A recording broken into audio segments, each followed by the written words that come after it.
Albert Einstein once said, everybody's a genius. But if you judge a fish by its ability to climb a tree, it will live its whole life believing that it is stupid. Ladies and gentlemen of the jury, today on trial we have modern day schooling. Glad you could come. Not only does he make fish climb trees, but also makes them climb down and do a 10-mile run. Tell me, school, are you proud of the things you've done?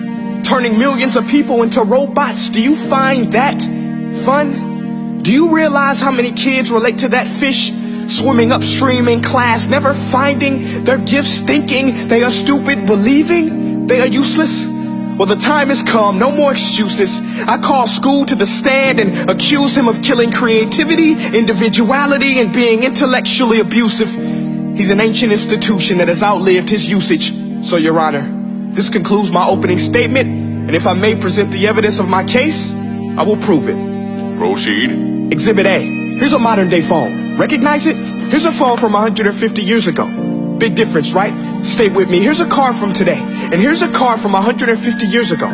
Big difference, right? Well, get this. Here's a classroom of today. And here's a class we used 150 years ago. Now ain't that a shame? In literally more than a century, nothing has changed. Yet you claim to prepare students for the future? But with evidence like that, I must ask, do you prepare students for the future or the past? I did a background check on you and let the record show that you were made to train people to work in factories, which explains why you put students in straight rows, nice and neat, tell them sit still, raise your hand if you want to speak, give them a short break to eat, and for 8 hours a day, tell them what to think. Oh, and make them compete to get an A letter which determines product quality, hence grade A of meat. I get it. Back then, times were different. We all have a past. I myself am no Gandhi.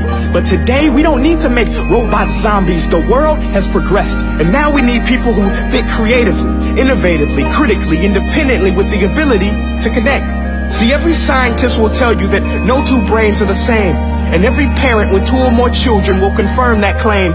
So please explain why you treat students like cookie cutter frames or snapback hats, giving them this one-size-fits-all crap. Watch your language. Sorry, Your Honor, but if a doctor prescribed the exact same medicine to all of his patients, the results will be tragic. So many people will get sick, yet when it comes to school, this is exactly what happens. This educational malpractice, where one teacher stands in front of 20 kids, each one having different strengths, different needs, different gifts, different dreams, and you teach the same thing the same way?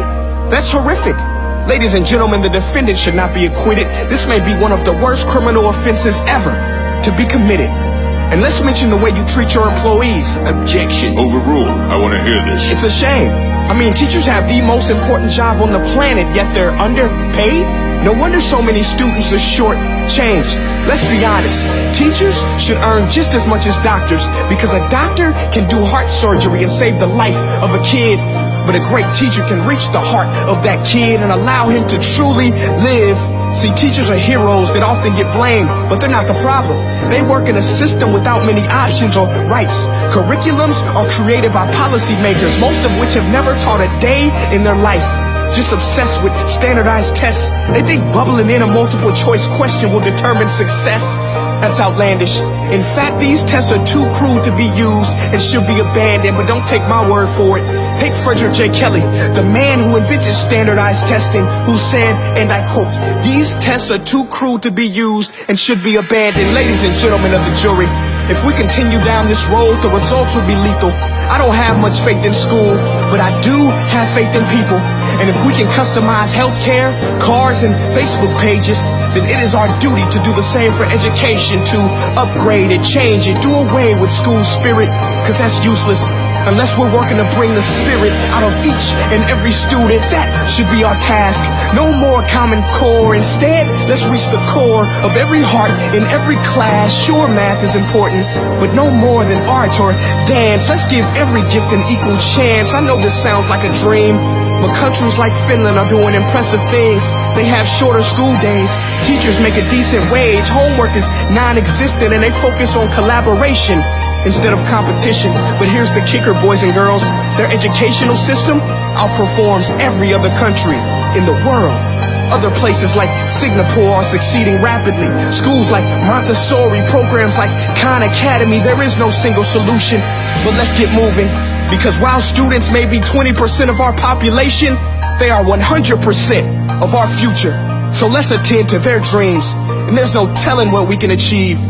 This is a world in which I believe, a world where fish are no longer forced to climb trees. I rest my case.